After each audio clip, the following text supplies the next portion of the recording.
Él es Gonzalo Sánchez de Lozada, el Goni. Ahorita es visto como el peor gobernante de Bolivia, pero no siempre fue así. En su primer gobierno, muchos pensaban que el Goni estaba salvando a Bolivia. De supuesto salvador a traidor. Es un gran salto. ¿Cómo pasó todo esto? ¿Cómo lo hizo? ¿Fue el único? Pero hoy te hablaré de mucho más que anécdotas sobre un presidente. Te voy a contar la historia de cómo un puñado de empresarios logró vender un país. Su red involucra cientos de funcionarios y empresarios y miles de millones de dólares en corrupción. Para Bolivia, fue una gran tragedia.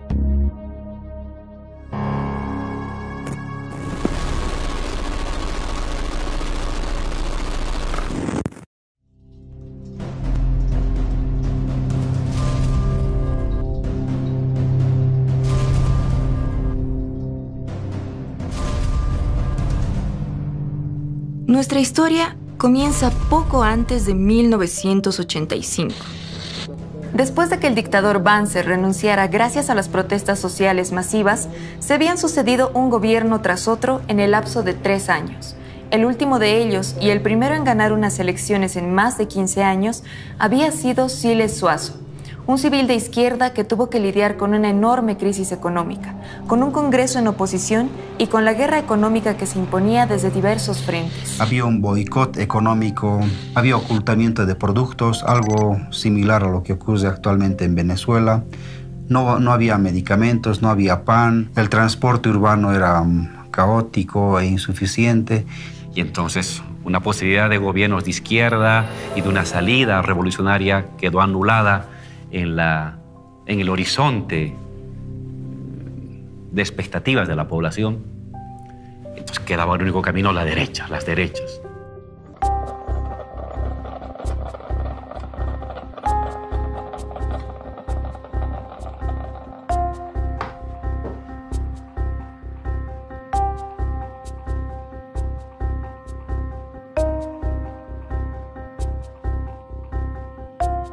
Bolivia estaba estancada, con una inflación escalofriante, incertidumbre, violencia.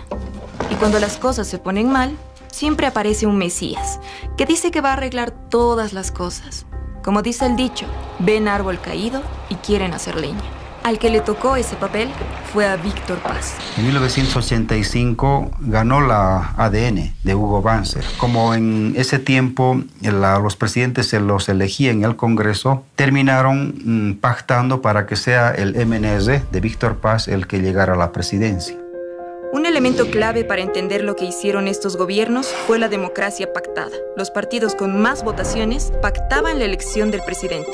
También se repartían por cuotas los puestos en el Parlamento y acordaban las leyes que firmarían. Así, se repartían entre todos el poder y se cuidaban entre todos las espaldas. En 1985, Hugo Banzer de ADN logra el 32.7% de votos, una mayoría relativa. El MNR y la ADN optaron por aliarse en el Parlamento y votar entre los dos para que Víctor Paz Estenssoro asuma el cargo de presidente.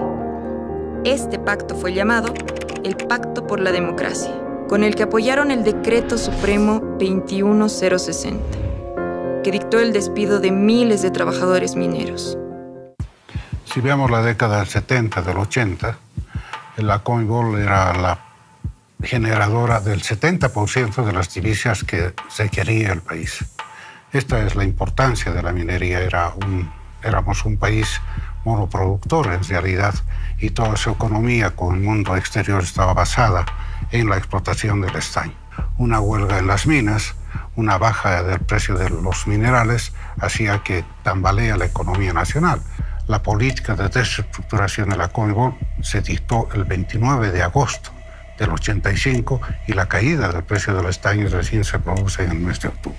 Y en ese sentido utilizaron la caída del precio del estaño para señalar que las minas de estaño ya no tenían futuro y que no, con los precios que había caído en el mes de octubre, ya no había posibilidad de una explotación sostenible siquiera para mantener a los trabajadores. No se vislumbra salvación posible sin un plan de estabilización global que corrige el desbarajuste existente en la nación. Víctor Paz Estenssoro justifica el inicio de este proceso de enajenación, él manejaba una frase. Con gran dolor para todos, Bolivia se nos muere. Estimados conciudadanos, la patria se nos está muriendo y es preciso no eludir ningún recurso para un tratamiento de emergencia que detenga el desenlace. De los 36.000 mineros se fueron casi 30.000 y quedaron solamente 6.000 mineros en el país. Hemos visto cómo la gente se iba. Las movilidades salían de aquí de Huanuni como en caravana, llenas de sus cosas, porque aquí ya no había más, trabajaría la privada y la privada ya no quería a los compañeros que están deslocalizados. Cada día 5 o 6 movilidades del distrito con toda su familia sin rumbo, donde establecerse, donde quedarse, donde dejar a su familia o donde pernoctar una noche con los trabajadores o con toda su familia. Si no nos amargamos es porque nos sentimos un poco fuertes. Por tradición se fueron creando barrios mineros en todas las ciudades. En Cochabamba tenemos La Chimba, tenemos Alalay, y aquí en el Alto tenemos Villa Santiago 1 y 2. Y obviamente fue duro para ellos, porque llegaron a lugares donde no había agua, no había alcantarillado, no había luz eléctrica. 85 lesiones de la población. 85 de la población, cuando nuestros papás les han pasado sus cartas de agradecimiento y les han finiquitado, pero con un finiquito, como se puede decir, mísero. Mísero. ¿Qué vamos a hacer nosotros? Si vamos a dejar esta mina o nuestro trabajo, nuestras fuentes de trabajo, nuestra familia, ¿en qué va a aparecer? Yo tengo 8 hijos. Ahora los 8 hijos, ¿quién va a mantener? A cuya razón yo me sostengo trabajando. Es un delito querer botar a miles y miles de trabajadores a la calle. Nos están quitando la salud, la educación, que es lo primordial para un ser humano. La lucha y la resistencia de los trabajadores fue muy larga. Esta marcha por la vida es la muestra del valor. Pasado el estado de sitio, la Federación de Mineros planteó un plan de emergencia para la salvación de Comibol, y esto produjo la Marcha por la Vida. No solo la Marcha por la Vida fueron los trabajadores mineros, sino también recibimos los fabriles, campesinos, maestros, etcétera, etcétera, y muchos sectores laborales. 12.000 trabajadores movilizados en la carretera fueron cercados allá en Patacamaya, a la cabeza. Amanecimos rodeados de soldados y con una multitud de gente, de compañeros. Pero el operativo implicó la movilización de 3 divisiones de las Fuerzas Armadas. Sin duda hubiera habido un montón de muertes y hubiera sido una masacre totalmente como el 21-060 y al mismo tiempo la muerte de varios compañeros que muchos dirigentes preferían hacerse llamar traidores a que pierdan a sus soldados. Y lamentablemente retornamos de este calamar. Del minero boliviano, que muy pronto volverá. Lo que hace Víctor Paz y su gobierno es hacer estudios de cómo se podrían privatizar las empresas. Uno de los estudios lo hace la Pricewaterhouse, por ejemplo. Recomienda que no se hable frontalmente del concepto de privatización, que esto, según ellos, caería muy mal entre la población y no tuviera éxito. Entonces, lo que la Pricewaterhouse recomienda es hablar de reordenamiento de las empresas públicas. Víctor Paz hace los estudios para la privatización, Jaime Paz hace las primeras privatizaciones, aproximadamente 27 empresas, Gonzalo Sánchez de Lozada enajena a las grandes empresas del país, pero también las pequeñas y las medianas, aproximadamente 42 empresas que las transfiere directamente a la empresa privada. Hugo Banzer y Jorge Quiroga, que terminan por enajenar las últimas empresas que quedaban. Al quebrantar la lucha sindical, estos gobiernos rompieron la última resistencia organizada que quedaba. La derrota de la Marcha por la Vida marcaría el inicio del mayor ciclo de privatizaciones que ha tenido Bolivia en su historia. El neoliberalismo se introduce en Latinoamérica a partir de un diseño que hacen estos organismos internacionales como el Banco Mundial, el Fondo Monetario Internacional, que hacen un rediseño de cómo debería desarrollarse la economía mundial. La introducción en Latinoamérica del neoliberalismo empieza probablemente en Chile. En Chile, la dictadura de Pinochet fue para cortar una experiencia socialista sangrientamente. Es una dictadura para favorecer a la actividad privada. Este modelo de desarrollo llamado neoliberalismo se va introduciendo muy rápidamente en todos los países de Latinoamérica. En nuestro país se introduce en 1985. Y creo que todas las políticas impuestas por el neoliberalismo vinieron de los centros de poder mundial, el Banco Mundial, el Fondo Monetario Internacional y las doctrinas que han implantado las grandes transnacionales. El Consenso de Washington implicaba una lista de 10 reglas que debían ser seguidas por los países en crisis, incluyendo la liberación del comercio, facilidades para la inversión extranjera, la desregulación y la privatización de las empresas estatales. A todos los países se les impuso la misma fórmula. Negarse implicaría ya no recibir préstamos ni apoyos económicos. Y Bolivia en crisis, sin plata, acudió al FMI, al Banco Mundial, a todos los organismos que pudo para pedir dinero prestado. Y cayó en la boca del lobo. A partir de allí, sería una caída en espiral. Los gobiernos accedieron a vender todas las empresas públicas y se quedaron sin plata para sobrevivir, teniendo que pedir más dinero prestado con cada vez más deuda pública. En 1989, Jaime Paz Zamora, sobrino de Víctor Paz, se postuló para presidente por el MIR.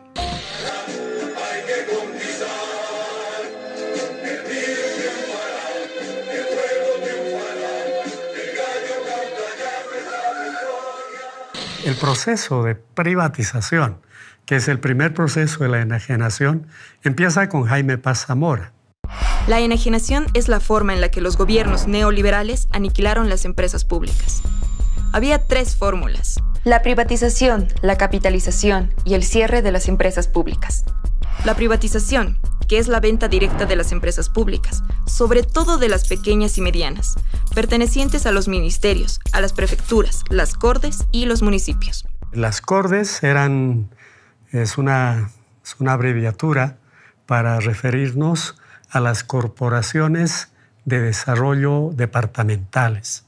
O sea que se crearon estas corporaciones para propiciar el desarrollo social, económico de los diferentes departamentos. Y Jaime Paz Zamora, a través de un decreto, dispone que todas las empresas de todas las corporaciones de desarrollo sean privatizadas. Ahí se destaca un personaje, desde mi punto de vista, nefasto.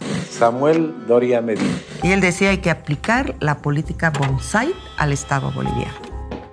La técnica bonsai, así la llamó Doria Medina. Es una alegoría, como si las empresas del país se trataran de una planta. Dejarlas chiquitas para que por sí mismas dejen de funcionar. Asfixiarlas, cortarles todo, las inversiones, los gastos corrientes, las prestaciones, los salarios. Su explicación pareciera tan técnica, pero sus consecuencias fueron desastrosas. Entonces decía, todo se va a privatizar, absolutamente todo. Yo recuerdo algo que está escrito en un libro. Escribió Doria Medina y él asistió a una reunión del Club de París. Y ahí se comprometió y dijo, porque está la cita en este libro, en un lapso de 2 años no encontrarían una sola empresa pública. Todas las empresas públicas de Bolivia habrían sido privatizadas. Las declaraciones de Doria Medina en esta cumbre lo que hicieron fue ofrecer a Bolivia en un escaparate, para quien quisiera comprarla. Hay que mencionar que varias de las empresas de las corporaciones de desarrollo no estaban en las ciudades capitales, sino estaban en el área rural. Y el cierre o la privatización, ¿no?, la venta de estas empresas, de las corporaciones de desarrollo, fomentó de alguna manera esta migración de personas que vivían en el campo hacia las ciudades, con las consecuencias que todos conocemos. En el caso de Tarija, se ha considerado la privatización de la fábrica de cemento El Puente. En el caso de Chuquisaca, la privatización de Fancesa. En el caso de Potosí, la privatización de la línea aérea imperial. En Cochabamba, se privatizó un servicio básico, el servicio del agua. En el caso de la fábrica de hilandería de Santa Cruz, es una empresa en la que el Estado gastó $70 millones, pero para su venta la pusieron en $7 millones, pero no la venden en 7 millones, sino en $4 millones, es decir, por debajo de su valor referencial de venta. En Pando, la privatización de la fábrica de cerámica roja. En el Beni, la privatización de la empresa nacional de la castaña. Y en La Paz, la privatización de la fábrica de vidrio nacional denominada Fambi-Plan. En el caso de Oruro, la privatización de la terminal de buses como del hotel terminal. En esta investigación se ha tomado un caso específico. Las plantas industrializadoras de leche fueron creadas a partir de 1960 para combatir la desnutrición infantil. Decidieron, en el gobierno de Jaime Paz, privatizarlas todas. Las protestas sociales lo evitaron por varios años, hasta que lo consiguió el gobierno de Gonzalo Sánchez de Lozada. Las 2 PIL más grandes fueron vendidas en paquete a una empresa peruana. Estas empresas valían casi $13 millones. Gloria consigue comprarlas en 8 millones. La empresa decidió poco tiempo después importar más y más leche en polvo de Perú, en lugar de comprar a los productores locales. Por esta razón, los productores nacionales sufren las consecuencias y los precios aumentan en forma paulatina. El gobierno de Jaime Paz privatizó 28 empresas públicas. Si contamos las empresas que fueron cerradas, el número sube a 45. Así comenzó en forma el proceso de privatización de las empresas públicas. Buenas noches. Durante estos últimos 4 años, yo he visitado casi todo Bolivia, siempre buscando soluciones, no promesas, verdaderas y efectivas soluciones. En 1993, el GONI vuelve a postularse por el MNR. Para ganar las elecciones en el Parlamento, se alió con la UCS y el MBL. Este pacto se llamó Pacto por la Gobernabilidad. Juntos elaboraron un plan para vender las empresas públicas más grandes del país, las estratégicas. A este plan lo llamaron capitalización y lo promocionaron con bombos y platillos en el extranjero y por todos los medios de comunicación del país. La capitalización, que es la inversión privada en las empresas estratégicas, la luz, el gas, la minería, el ferrocarril, el petróleo. En el papel, el Estado se mantendría con la mayoría de las acciones y controlaría la empresa. Y con la inyección de capital, las empresas crecerían al doble. El GONI había estudiado cine antes de volverse a la política. Si algo sabía, era de imagen y de publicidad. Por eso se asesoró con los mejores equipos de marketing político. Nuestras empresas capitalizadas están empezando a dar frutos. Bolivia, el futuro está aquí. La capitalización fue su gran éxito publicitario. Bueno, la estrategia comunicacional que utiliza Gonzalo Sánchez de Lozada es la misma para todas las capitalizadas. Sostiene de que las empresas a enajenarse son empresas deficitarias, corruptas e ineficientes. Consideraba que los bolivianos eran unos inútiles, que los bolivianos eran unos incapaces, que los bolivianos casi eran unos salvajes y que los únicos que podían llevar a Bolivia a la modernidad eran los extranjeros, los gringos, para que ellos, con su conocimiento y su tecnología y su cálculo racional, se enriquecieran con esos recursos y dejaran caer algunas migajas a los bolivianos, que nos íbamos a contentar con las cuantas migajas porque éramos un pueblo de pastores. Los bolivianitos, como solía decir ese presidente, nosotros somos chiquitos, pero no menos importantes, ¿no?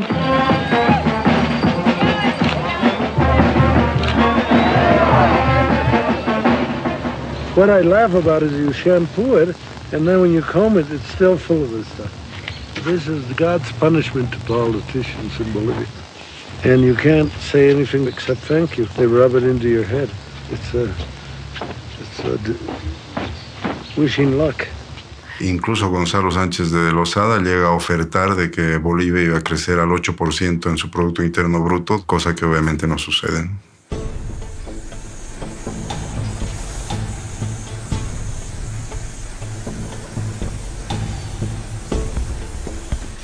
Bueno, YPFB ha sido y es la empresa estatal más importante del país. Yacimientos manejaba toda la cadena productiva: exploración, explotación, comercialización, transporte y almacenamiento. Había dos documentos básicos, ¿no? Que era el contrato de transferencia de refinería y el Decreto Supremo 25502, que es un reglamento de operación de refinerías.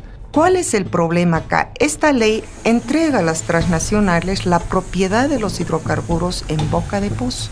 Y bueno, se dio un proceso de enajenación total. Bueno, yo trabajaba en la refinería Gualberto Villarroel y se dio el proceso en las refinerías no de capitalización, sino fue una enajenación, fue una venta de las refinerías a la empresa privada. En este caso fue Petrobras la que compró las dos refinerías más grandes de Bolivia. Muchos compañeros que eran, me imagino que del MNR, eran optimistas, ¿no? Decía que la capitalización iba a salvar realmente a YPFB. Pasa esa política y va a ser capitalizada ya con el gobierno de Gonzalo Sánchez de Lozada. De la misma forma, una política muy clara era deshacerse de los trabajadores, ¿no? Se hizo cargo Petrobras. Creo que de la mitad de nosotros se deshizo. Se calcula entre 6.000 a 8.000 trabajadores que tenía. Por no decir aterradores, hemos vivido momentos muy malos. Por detrás de cada trabajador siempre hay una familia. Entonces, no podíamos decir nada. Estábamos en una tensión nerviosa porque había políticos que querían entrar a la empresa y nos llamaban inclusive por teléfono, nos decían, ya falta poco tiempo y yo voy a entrar de tu cuenta al trabajo, ¿no? Entonces, si no aceptábamos eso, nos retiraban de la fuente de trabajo. Ya había el 21060. Bueno, las protestas han sido masivas, ¿no? Se formaron comités de defensa de la patria, de la nación, de los recursos. Bueno, iba más capital a las empresas transnacionales, más utilidades, y se quedaba muy poco, casi nada para el Estado. La capitalización de YPFB fue especialmente desastrosa. YPFB era la empresa que sostenía al Estado boliviano, aportando la mitad de los ingresos nacionales. Ahora, las empresas extranjeras aportarían apenas un 18% en regalías, con cada vez menos ingresos para Bolivia.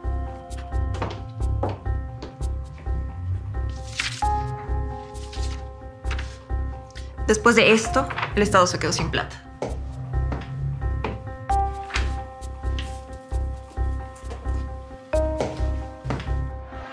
Las consecuencias de todo esto las veríamos unos años después. Por la venta de yacimientos, Manuel Morales Dávila interpone un juicio de responsabilidades al GONI por traición a la patria. Morales Dávila era un académico reconocido, pero era tan fuerte el poder del GONI que el encarcelado resulta ser nada menos que el propio Morales Dávila. El GONI incluso se burló de lo sucedido. Al fin y al cabo, estaría libre durante el resto de su vida. O casi.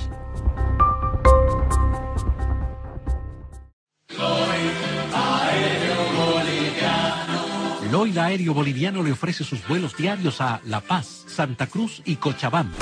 Este es un gran progreso, un gran paso y una gran muestra de lo que la capitalización puede hacer en una empresa que prácticamente se nos estaba muriendo. El YOI fue creada en el año 1925 y el principal rol que cumplía el YOI era de integración. Inicialmente vinculando las rutas internas y con posterioridad el establecer un vínculo entre el país y el exterior. Antes de su capitalización tenía un valor de mercado de $90 millones, sin considerar el valor de sus intangibles. que según las consultorías que se contrataron en ese tiempo, era de aproximadamente 30 millones de dólares. Es decir, una empresa que costaba aproximadamente 120 millones de dólares. Y establecieron que el valor en libros de esta empresa era 23 millones de dólares. Me acuerdo de estar también leyendo los periódicos de aquella época y ver cuántas movilizaciones había, ¿no? Cuántas movilizaciones hubo para que el Lloyd Aéreo Boliviano no pase a manos privadas. Era una empresa orgullo nuestro, era la línea bandera, una de las empresas que mantuvo su nombre, el primer nombre más antiguo de empresas aéreas de Sudamérica.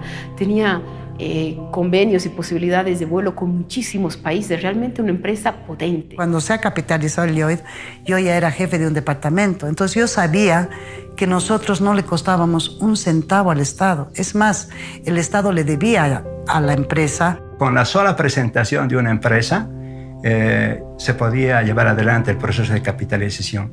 Y es BASF, una empresa que además con oscuros antecedentes, con un historial negro en el Brasil. Puedo influir ante la casa matriz de mi empresa sobre qué se debe hacer y cuál es el camino a seguir con el personal del Lloyd Aéreo Boliviano. Pero por favor, que se queden tranquilos. Esta es una época de desarrollo de la compañía y hay que pensar con el futuro y no con la historia del pasado.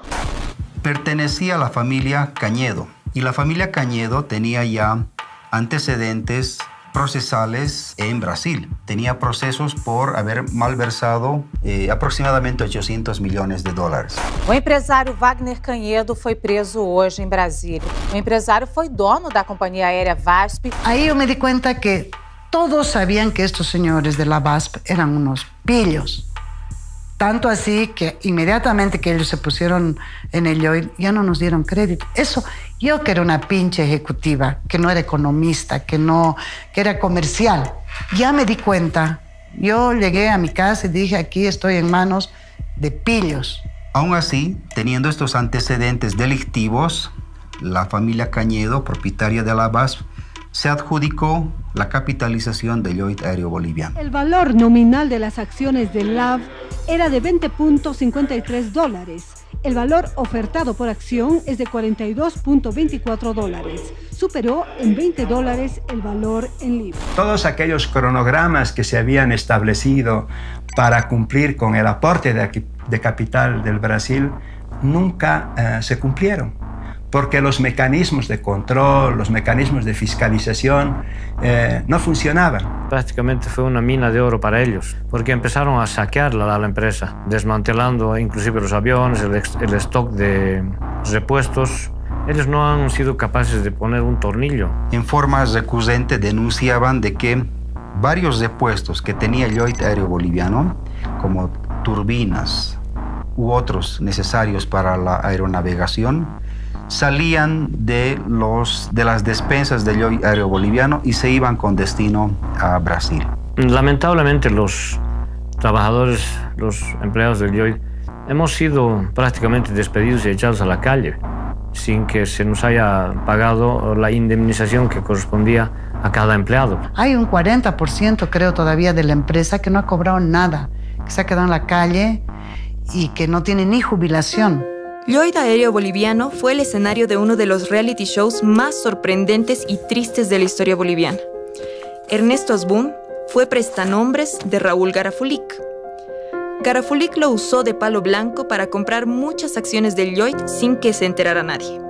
Pero Asbun decidió que si Lloyd estaba a su nombre, entonces él podía ser el dueño. Garafulic lo demanda. Pero, ¿qué éxito puede tener la defensa de una operación ilegítima? Asbun se hace con Lloyd y se autonombra presidente de la empresa. Es de que ahí llega el señor Asbun como intermediario de otro gran empresario. Y luego, aparentemente, este señor Asbun, dicen que le hace la jugada al otro empresario, a uno que tenía un apellido así medio eslavo. Y finalmente no hace lo prometido, que era reinvertir, invertir y todo, sino que agarra la plata igual en una maleta. Sin decir nada a nadie, desaparece con los millones de dólares que nos ha robado en su maletín. Y quién sabe, en esa época habían comentarios de que andaba paseando en las playas del Brasil.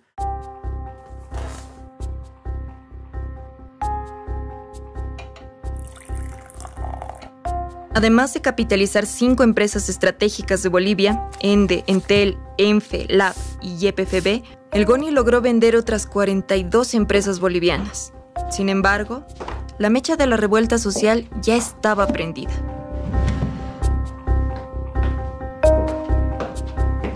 En 1997, Hugo Banzer gana las elecciones, para sorpresa de muchos. A su favor, tuvo una campaña fuerte, con el jingle que más recuerdan los niños de entonces.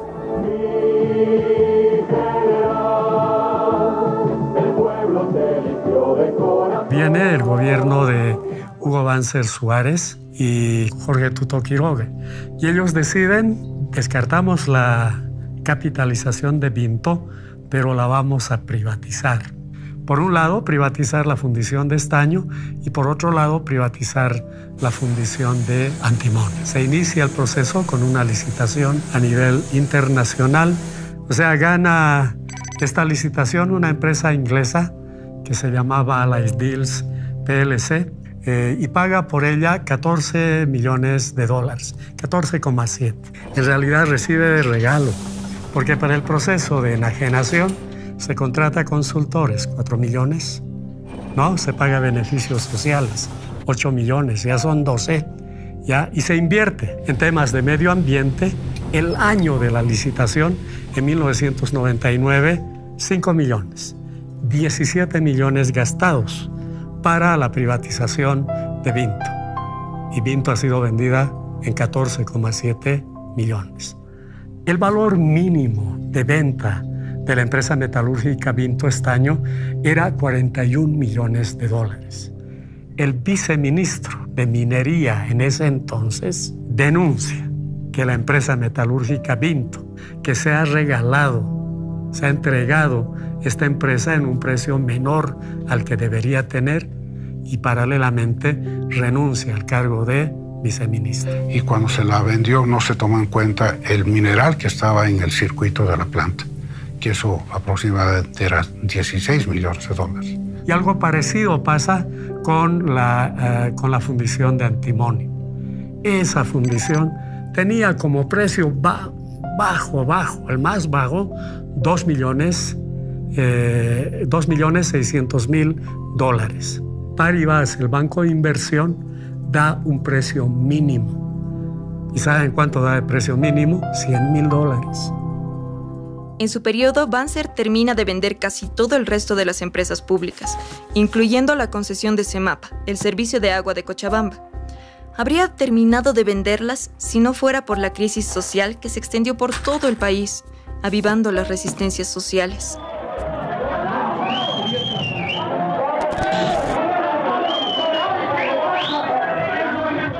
El año 99, en octubre en realidad, el gobierno determina, por presiones del Banco Mundial, sujeto a un chantaje, como siempre, de este organismo financiero internacional, de dar un préstamo a cambio de, en este caso, la privatización del agua.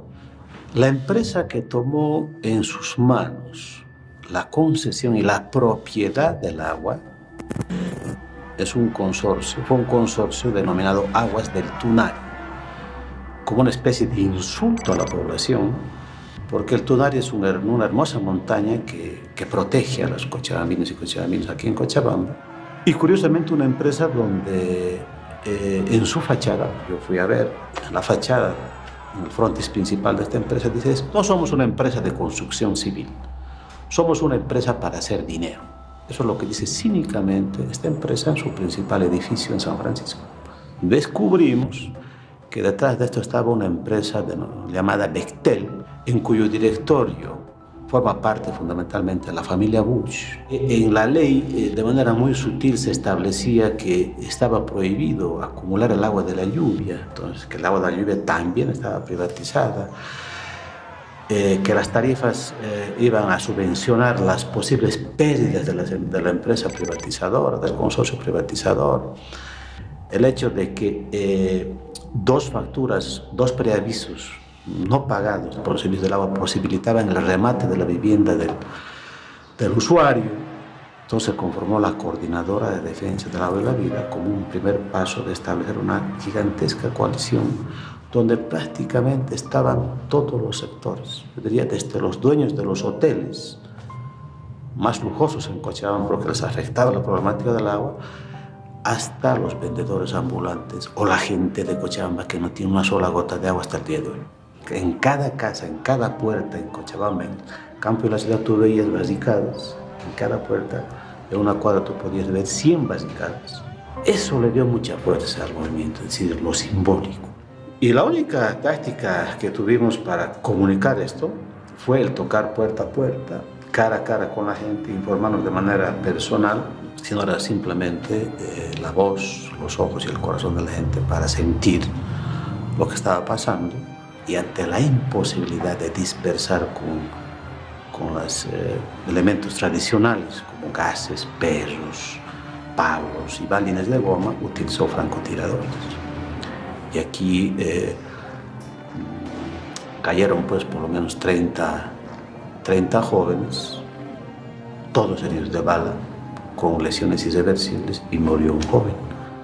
Y alguna vez pensábamos y dijimos, ¿por qué hemos perdido el miedo en aquel tiempo?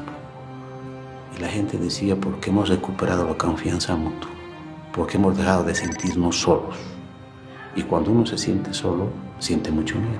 Pero cuando uno deja de sentirse solo, acompañado, pierde el miedo.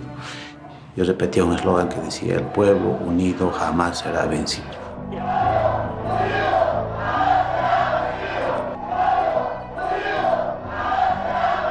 Pero el 10 de abril, cuando la gente gritaba, cuando 200.000 personas en el centro de la plaza y alrededor como 500.000 gritaban, el pueblo unido jamás será vencido,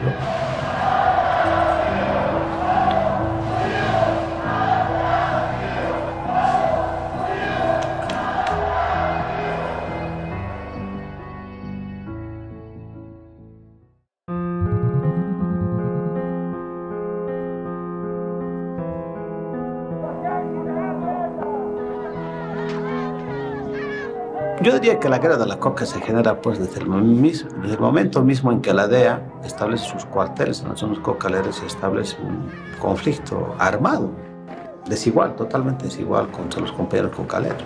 Pero la guerra de la coca se traslada a la ciudad después de la guerra del agua, ¿no? Del año 2001-2002, ¿no?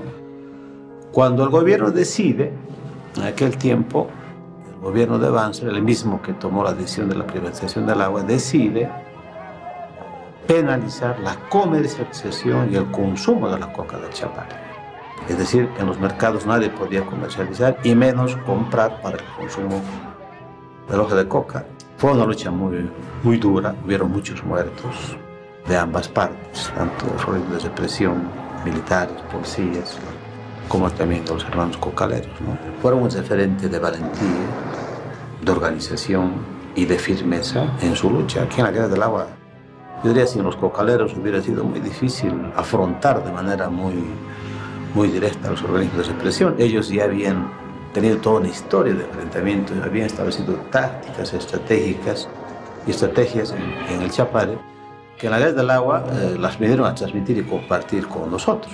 Creo que fue un momento muy duro, pero yo diría parte de la historia de este pueblo que avanzaba en la decisión de establecer un escenario político y económico de decisiones soberanas por parte de nosotros.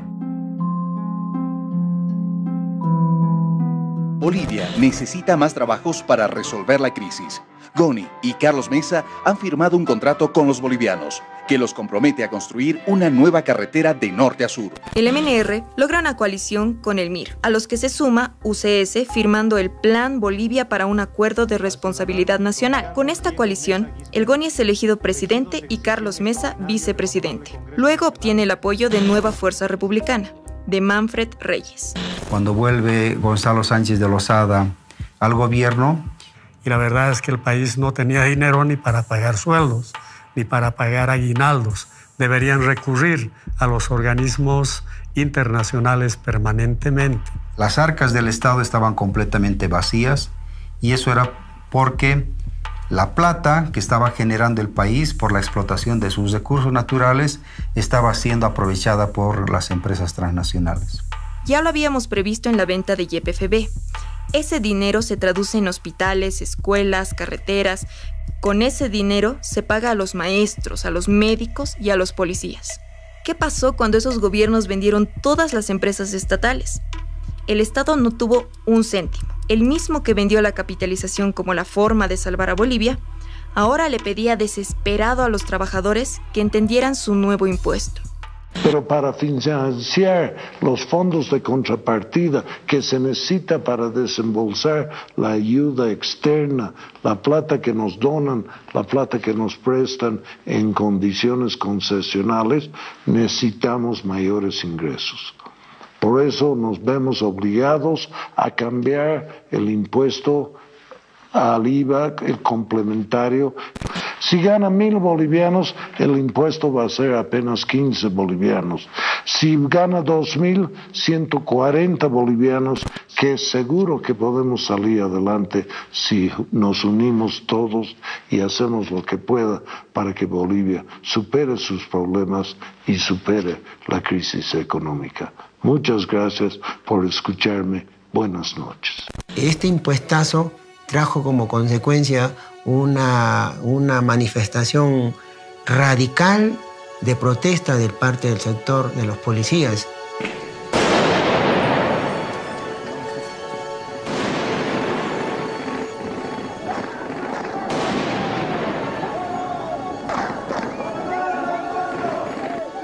Hay un enfrentamiento en la Plaza Murillo entre policías y soldados y el ejército, ¿no? El ejército que respaldaba a Gonzalo Sánchez Lozada y los policías que estaban reclamando que se les elimine ese impuestazo, ¿no? Estaba tendiendo a radicalizarse de tal forma que ya en 2003 el sector de los campesinos realiza un bloqueo. Pero bueno, en ese bloqueo en Guarizata el ejército mató a 5 personas, dentro de ellas a la niña Marlene de 8 años, una niña de 8 años que hoy día ya hubiera tenido 22 años. Esta masacre de Guarizata prácticamente era el prolegómeno, ¿no? El inicio de la guerra del gas.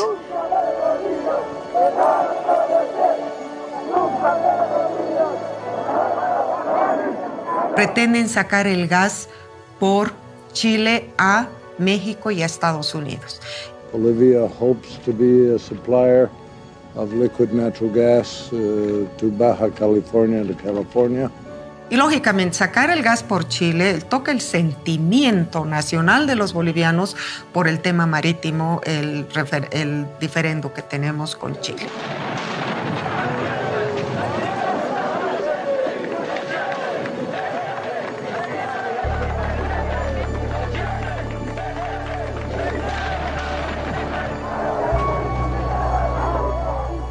Y a partir de ese agravio histórico es que se fue construyendo una voluntad nacional popular, una voluntad colectiva de dignidad y de soberanía frente a esta decisión que estaba tomando Sánchez de Lozada. Un domingo, creo que no sé si el 10 o el 11 de octubre de 2003, ya a esa fecha La Paz estaba ya como 20 y tantos días de bloqueo. Bloqueo absoluto donde no circulaba ningún vehículo ni transporte. Y en consecuencia de ello no había gasolina, no había GLP, no había gas. Sánchez de Lozada y Sánchez Berzaín instruyen a la Fuerza Armada trasladar cisternas de GLP y de gas, de gasolina, desde Sencata a La Ceja para que puedan ingresar a la ciudad de La Paz.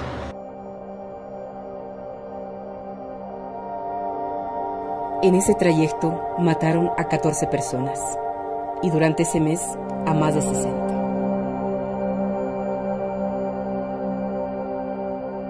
El error más grande fue que Sánchez Lozada deje el poder. Él tenía la obligación y nosotros teníamos, y si hay algún delito por el cual a mí me quieren juzgar y condenar, no necesitan hacerlo, yo me declaro culpable. Bueno, el motivo de nuestra movilización es en contra de este gobierno. Me sorprendí la cantidad de gente que había. Una inmensa cantidad de gente.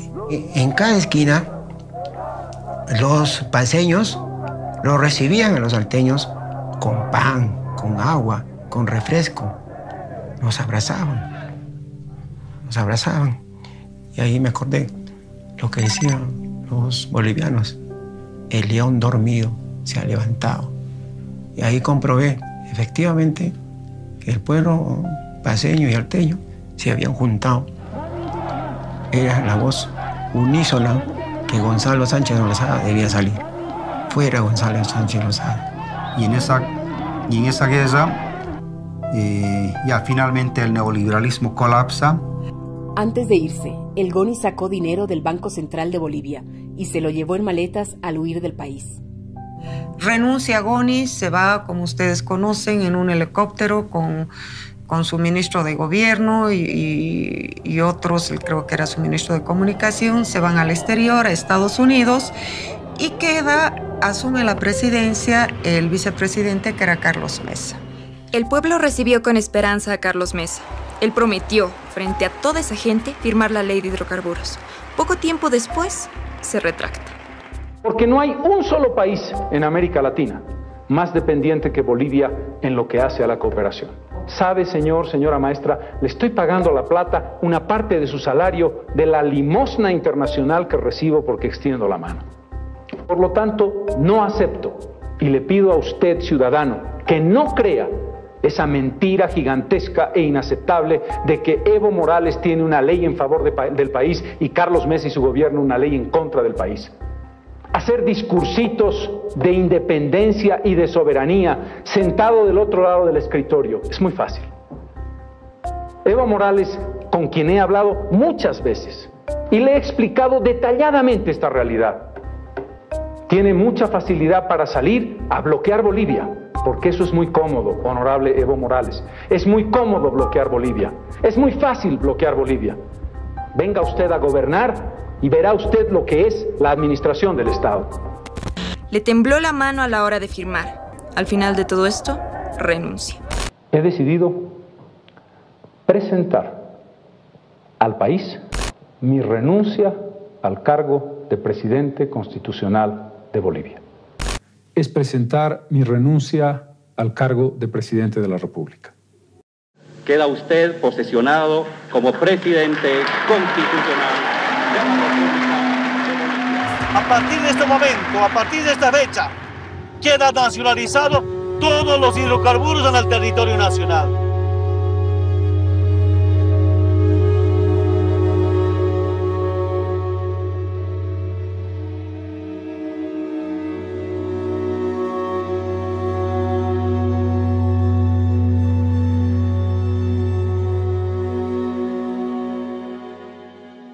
Después de haber investigado todo esto, nos dimos cuenta que era importante mencionar.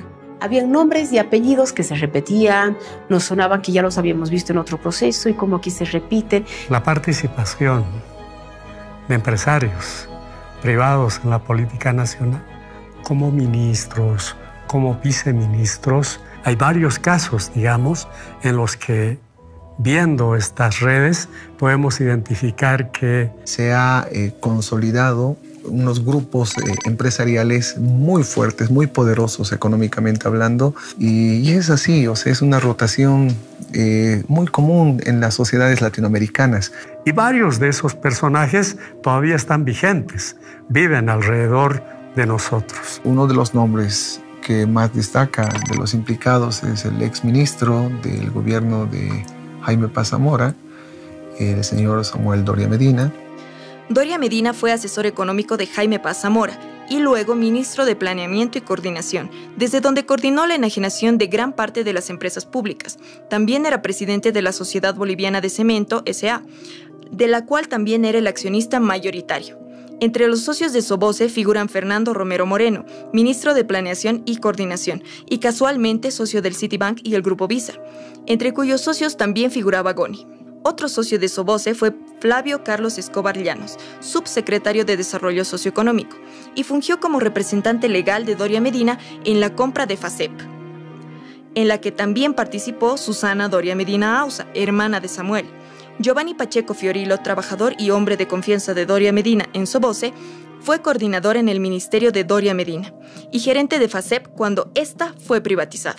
Luego de hacerse con las empresas cementeras de Sucre y de Tarija, Samuel Doria Medina llega a copar el mercado del cemento como empresario cementero durante la década del 90.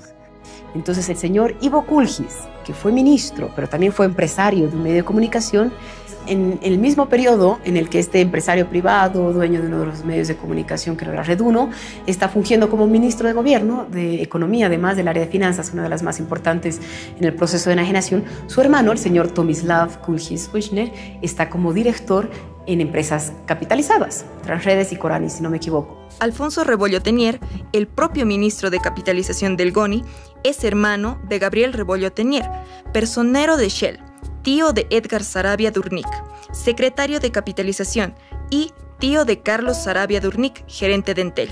Sánchez de Lozada era accionista de Comsur, que era un grupo minero bastante grande que después se lo vende a Sinchihuayra, que es una empresa dependiente de la multinacional Glencore de Suiza.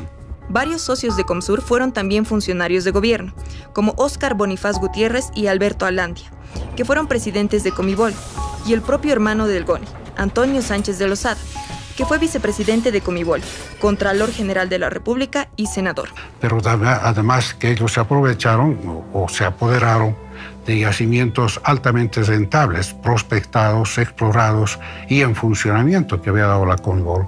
Estamos hablando de los yacimientos de Bolívar, de Plaipo en Potosí, de San Vicente en el Consejo Central Sur. Y la enajenación de la fundición de Vinto de Oruro finalmente también permitieron que esta empresa caiga en manos de Comsur, que es GONI Sánchez de Lozada.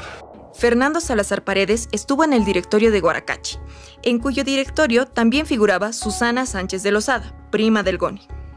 Fernando Salazar fue representante legal de Allied Deals. Es la Allied Deals, una empresa inglesa cuyos orígenes son muy oscuros, pero es esta empresa la que se adjudica en principio.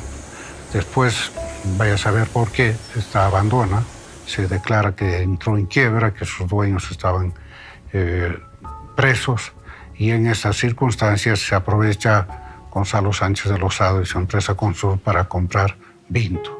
Entonces, si se dan cuenta, es una triangulación ahí muy llamativa entre los gestores de la enajenación, los beneficiarios, adjudicatarios de la enajenación y al mismo tiempo dueños de los medios de comunicación. Estamos hablando de ATV, que tenía como su accionista mayoritario el señor Raúl Garafulic Gutiérrez. El presidente del directorio de Canal 9 Paceña Televisión, don Raúl Garafulic. Por ejemplo, fue adjudicatario de la transportadora de energía eléctrica, la TDH, en sociedad con los españoles.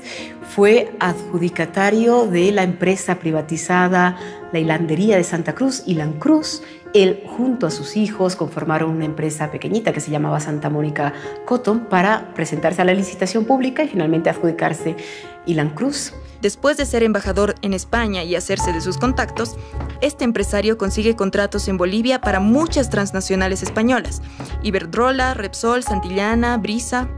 También Raúl Garafulic se convirtió en socio de los españoles que conformaron la AFP Previsión.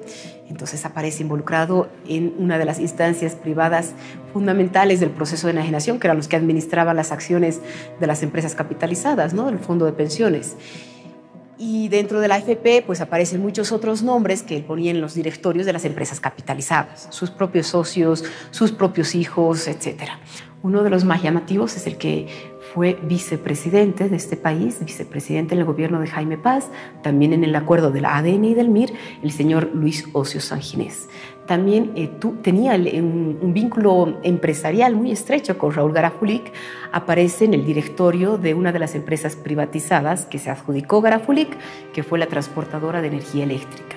Aparece en el directorio de la capitalizada Entel y es director porque es nombrado por la AFP Previsión, en la que también fue parte de su directorio. Garafulic compró Hilancruz, después de lo cual la vende a Andrés Petricevic, ex ministro de Transporte y Obras Públicas.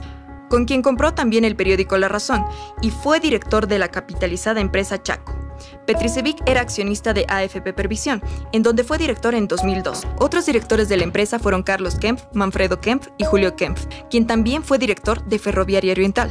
Allí también fue director Raúl Garafulic y su hijo, Dieter Garafulic, quien a su vez también fue director de Transredes. En el mismo consorcio aparece Samuel Doria Medina del MIR, con Andrés Petricevic del MNR, con el señor Julio León Prado, que estuvo muy próximo también al MNR, al ADN, el accionista mayoritario de la aseguradora adjudicataria de hacerse cargo de los seguros y también del Grupo Visa, que participó en varios procesos de estos. Podemos concluir diciendo que nosotros hemos identificado 55 individuos articulados entre sí por nexos políticos, empresariales y familiares. ¿Y cuánto fue lo que nos quitaron?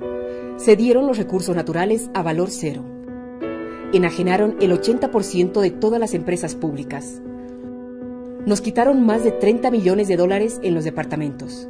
Y por las empresas estratégicas gastaron casi 300 millones de dólares entre consultorías, bonos, etc. Nos quitaron el 119% del Producto Interno Bruto.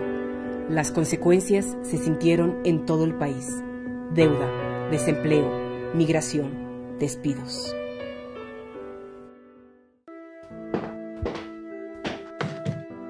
Perdimos en total 9.314 millones de dólares de entonces. Ahora serían más de 20.000 millones de dólares. ¿Cuánto se pudo haber aprovechado esa plata?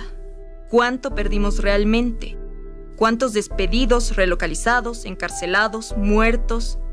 ¿Cuál es el precio de un país?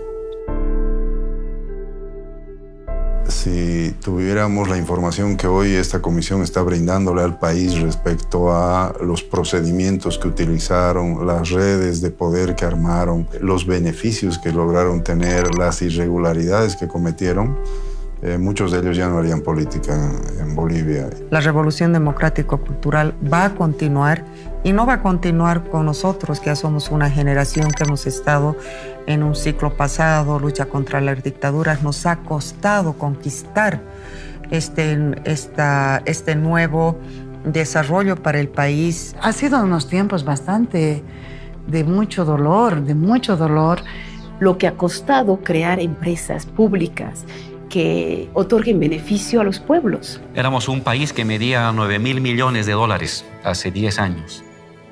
Hoy somos un país que mide 36.000 millones de dólares en Producto Interno Bruto. Hemos multiplicado casi por 4 el volumen de la riqueza boliviana. Y eso es básicamente haber recuperado el control del gas, del petróleo, de los minerales, de las telecomunicaciones, de la electricidad. Creo que defender los recursos naturales es vital para el pueblo boliviano porque es la manera de defender la soberanía y nuestra identidad nacional. Pero también el trabajar permanentemente la memoria. El saber adecuar el rescate de la memoria a las nuevas tecnologías, a los nuevos soportes, a las nuevas simbologías y al nuevo espíritu colectivo que prevalece en las nuevas generaciones. Y yo me doy cuenta ahora qué importante es conocer cómo se dieron las cosas. Porque si algo hay que aprender del pasado, es que los grandes errores que se han cometido no se los vuelva a repetir. Pero qué duro, y ojalá nunca, pero nunca nos vuelva a pasar. Ojalá no abramos ni así la puerta, porque ahora ya siento yo que la puerta ya está la pata metida ahí.